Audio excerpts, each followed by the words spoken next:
Hello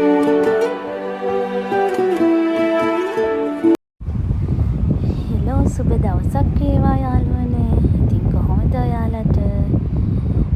ඔන්න anthurium පැල sale එකෙන් පස්සේ ඔයගලන්ව හමුවට එන්නේ අද තමයි. ඉතින් ඔන්න බලන්නකෝ මගේ ළඟ තියෙන මල් පැල දෙක තුනකුත් බලාගෙනම අද අපේ වීඩියෝ එකට යමු. බලන්නකෝ අනේ කවුරු හරි දන්නෝ නම් කියන්නකෝ මෙන්න මේ මලේ නම. එයා හරිම ලා රෝස පාටකට තියෙන්නේ.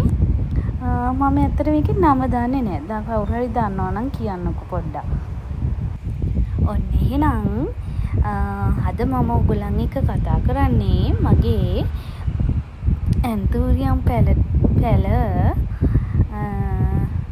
සේල් කරන්න කුරියකට දාන්න කලින් ඔයාලට එන්න කොහොමද පැක් කරන්නේ කියන වීඩියෝ එක. හුඟ දෙනෙක් ඕඩර්ස් දැම්මට කෝල් අරගෙන අහනවා කොහොමද ඔයාලා එවන්නේ, පොට් එකද අපිට පොට් එක ගන්න පුළුවන්ද කියලා ගොඩ මේ අය අහනවා. ඉතින් මම ඊට කලිනුත් මේ වගේ වීඩියෝ එකක් කරා. ඒත් ඉතින් ආයෙ අලුතෙන්ම කරන්න ආයෙත් බැලුවේ. ඉතින් කට්ටිය පරණ වීඩියෝ ගිහින් බලන්නෙත් නෑනේ. ඉතින් ඔන්න ආයෙ මම ඔයාලට මම කොහොමද මල් එවන්නේ කියලා මෙන්න මේ වීඩියෝ එකේ දානවා. මේ මම හැම කෙනෙකුටම මගේ මල් පැල දාන්න කලින් එයාලා මට බැංක් එකට සල්ලි ඩිපොසිට් කරාට පස්සේ මම උදෙන්ම කුරියකට දාන්න කලින් මෙන්න මේ වගේ වීඩියෝ එකක් යවනවා. ඒගොල්ලන් මට දාපු අංකත් එක්ක මේ පැල හරිද, මේ පැල වල වෙනසක් වෙන්න තියෙනවද කියලා මම එයාලට වීඩියෝ එකක් දාලා ප්‍රයිවට් WhatsApp message එකක් දාලා අහනවා මේක හරිද කියලා. එතකොට එයා කන්ෆර්ම් කරාම තමයි මම එයාට කුරියකට මේ පැල ටික දාන්නේ. මෙන්න මේ ඒ වගේ වීඩියෝ එකක්. මේ කන්ෆර්ම් කරපු කෙනෙක්ගේ පැල ටික මම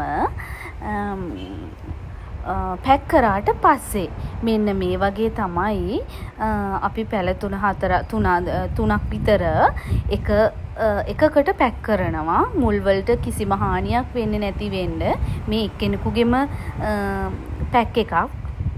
ඒක මන් දෙකකට පැක් කරලා තියෙනවා. මොකද එක ගොඩට පැක් කරන්නේ මේ වගේ අදාළ පැලේ අංකෙයි ඒකේ ගානයි මම මේ කොලයකට ටැග් කරනවා. ඉතින් මෙන්න මේ වගේ ලස්සනට හොඳ මුල් පද්ධති තියෙන මේ සමහර පැලවල මෙන්න මේ වගේ කට් මුළුත් තියෙනවා. ඒගොල්ලන්ට එකක් ගත්තට පාඩු නෑ. මේ වගේ කට් කරලා හදා ගන්න පුළුවන්. ඒවා කට් කරන්නේ නෑ මම. මෙන්න මෙහෙම පැල ඕන තරම් අපි යවනවා. ඉතින් මේ වගේ හදා ගන්න පැල මෙන්න මෙහෙම බොක්ස් එකකට දාලා ඒක බොහෝ වෙලාවට මම අපහු බොක්ස් එකෙන් එහාට මෙහාට නොයන්න රෙදි පටියකින් හෝ පටියකින් මේ බොක්ස් එකටම බඳිනවා. එතකොට මේක කුරියකේදී මේ මල් පැල එහෙට මෙහෙට ගිහිලා මල් පැල සවුත් වෙන්නේ නැහැ. මම මේ තාක් කරපු පැලවල කිසිම ඩවුට් එකක් මට ඇවිල්ලා නැහැ. ඉතින් මේ හොඳටම පැල ටික ගිහිලා තියෙනවා. මම ඒ වගේම හැම කෙනෙක්ගෙම පැල යන කල්ම මේ හොඳ අවධානයෙන් ඉඳලා ඒගොල්ලන්ට මැසේජ් එකක් දානවා පැල ආවද කොහොමද කියලා අහනවා. මොකද ඇත්තට මේක අපෙත් වගකීමක්නේ. කෙනෙක් අපිට වගකීම මේ අපිව විශ්වාස කරලා තමයි අපෙන් පැල ඕඩර් එකක් දාන්නේ. ඉතින් අපිත් ඒක රැකින්න ඕනේ. ඇත්තටම මේ කොහොමද මේ පැල එවන්නේ මේ පැලේ යාගේ අතට යන කල්ම අපේ තමයි වගකීම. ඉතින් බොහෝ වෙලාවට මම නම් ඇත්තටම හරීම වගකීමෙන් හරිම ආසාවෙන් මේක මගේ විනෝදාංශයක් විදිහට කළත් මම මේ වැඩේ හරියටම කරනවා. ඉතින් ඒ අතර හිත රිදෙන තැන් නැතුවම නෙමෙයි ගොඩක් නරකම ඇත්තටම මගේ ජීවිතේ මේක කරන්න ගත්තට පස්සේ මට හම්බෙච්ච එකම එක කස්ටමර් කෙනෙක් කැරෙන්න මගෙන් ගත්ත මල් ගත්ත අනිත් හැම කෙනාම මට හරිම සුහදශීලීව මට ස්තුති කරලා ඒ වගේම මේ මගේ ඇත්තටම මේකට තියෙන ආසාව වැඩි කරපු කෙනෙක් අය තමයි ඉන්නේ.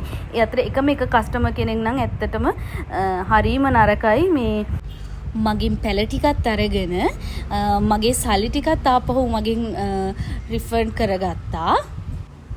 ඇත්තටම මල් හිටෝන මල් වලට ආදරය කරන මිනිස්සු අතර මේ වගේ නරක ගතිගුණ තියෙන මිනිස්සු ඇති කියලා මම ඇත්තටම හිතන්නේ නැහැ. මගේ ජීවිත කාලේ මට හම්බෙච්ච එකම එක ජරාම සිතුවිලි තියෙන එකම එක කස්ටමර් එයා. මම ඇත්තටම මේ වීඩියෝ එක බලනවා ඇති. එතකොට එයා දන්නවා, එයාගේ හිත දන්නවා. මගේ පැල ටික එයා ළඟ දැනටත් තියෙනවා. කමක් නැහැ. මොකද මම කරපු ඩියුටි එක මම ඇත්තටම හරියට කරා. මගේ වැරද්දක් නැති නිසා තමයි මම මේ අදාළ කෙනාට මේ ඇත්තටම මේ සල්ලි ටික ආපහු දැම්මේ මගේ පැල ටික ආපහු එවයි කියන විශ්වාසයෙන්. ඉතින් කමක් නැහැ, ජීවිතේ අපිට ඒ වගේ අත්දැකීම් හම්බෙනවනේ. අපි ඒ වලින් මේ සැලෙන්න හොඳ නැහැ. අපි අපේ ගමන යනවා. මොකද මම ඇත්තටම මේ මල් වලට හරිම ආදරෙන් හරිම ලස්සන ගමනක් යනවා. ස්වභාව ධර්මය කියලා දෙයක් තියෙනවා. ඒකෙන් නඩු අහන දවසට ඔය කරන කියන දේවල් ඇත්තටම තමන්ට ගෙවන්න වෙනවා කියන එක අපි හැමෝම දැනගන්න ඕනේ. තමන්ගේ හිතට එකගව කරන හැමදේම කරන්න කියලා තමයි මම නම් ඉගෙනගෙන තියෙන්නේ. එහෙම නැතුව අපිට ගමනක් නැහැ. ඉතින් කතා කරන්න හිටපු නැති පැත්තකට ඇත්තටම මේ මගේ වීඩියෝ එක ගියා. ඒකට සමා වෙන්න. මොකද හිත රිදුන නිසා ඒ වගේ කතාවක් මම එදා යදලා ගත්තේ. ඉතින් ඔන්න ඔහොම තමයි ඇත්තටම මගේ පැල ටික එන්නේ. මොකද හුඟ දෙනේ පොට් පිටින් ඉල්ලුවට අපිට කුරිය එකේ ඇත්තටම අපිට පොට් පිටින් දාන්න බෑනේ. එතකොට පැලේ ආරක්ෂාවක් නැහැ. ඉතින් මේ වගේ වද්දී ඇත්තටම ආරක්ෂාව තියෙනවා. මුල් වලට මොනවත් වෙන්නෙත් නැහැ. පොට්වල ඒ වද්දී ඇත්තටම කස්ටමර්ට කුරිය චාර්ජ් එක වැඩි වෙනවා. ඉතින් ඒක ඇත්තටම දැන් මේ කාලේ හැටියට දරන්න බෑනේ. ඉතින් ඇත්තටම මට හිතන විදිහට මේක තමයි කස්ටමර්ටත් ඒ වගේම මල් පැල යවන අපිටත් පහසුම ක්‍රමී. ඉතින් ඔන්න මම මේ වීඩියෝ එකේ කරන්නේ අපෙන් පැල ගන්න, අපෙන් පැල එන්නේ කොහොමද කියලා නොදන්න අයට. ඉතින් ඔන්න ඔය වගේ තමයි දවසකට ඉතින් මෙන්න මේ වගේ පැල ප්‍රමාණයක් අපෙන් ඉතින් බොක්ස් වලට පැක් වෙනවා. ඉතින් පැක් කරන්න කලින් ඔන්න ඔය වගේ තමයි. ඉතින් මම කියන්නේ ඕගොල්ලන්ටත් මේ වගේ ලස්සන මල් වගේ හිත් තියෙන මිනිස්සු වෙන්න කියලා. ඉතින් එහෙනම් මම අදත් ඔයගලන්ට කියන්නේ දිගටම මාත් එක්ක රැඳී හිටින්න. මට පුළුවන් විදියට මම ඔයගලන්ට ඇත්තටම ඕඩරයක් දැම්මොත් හරිම ලස්සනට මේ විදිහට පිළිවෙලට ලස්සනට මල් පැල ඔයගලන්ට එවනවා. ඒ වගේම තමයි ගොඩ දෙනෙකුගෙන් සමාව ඉල්ලනවා. ඔයාලා හැම දෙනාටම දෙන්න තරම් මට බොහෝ වෙලාවට මල් පැල නැහැ. මොකද මගේ ලොකු ක්වොන්ටිටි එකක් නැති නිසා තියෙන මල් පැල මම සේල් එකට දාන මල් පැල දෙන්න පුළුවන් උපරිම දෙනෙකුට මම මල් ඒවා ටික දෙනවා. ඉතින් මට ගොඩ දෙනෙක් කෝල් කරනවා, මැසේජ් කරනවා. ඉතින් ඒ හැමෝටම මල් දෙන්න බැරි යන අවස්ථා තියෙනවා. ඉතින් ඒගොල්ලන්ගෙන් මම සමාව ඉල්ලනවා. ගමම්ම කියන්නේ මගේ වීඩියෝ එකක් දැක්කොත් ඔයාලට මල් පැල ඕන නම් ඉක්මනින්ම ඕඩර් එකක් දාන්න. ඉක්මන් වෙන අයට ඉතින් මම මගේ මල් පැල ටික එවනවා. හැමෝටම හරිම ආදරෙන්. එහෙනම් අද මම ඔයගොල්ලන්ගෙන් සමු ගන්නවා.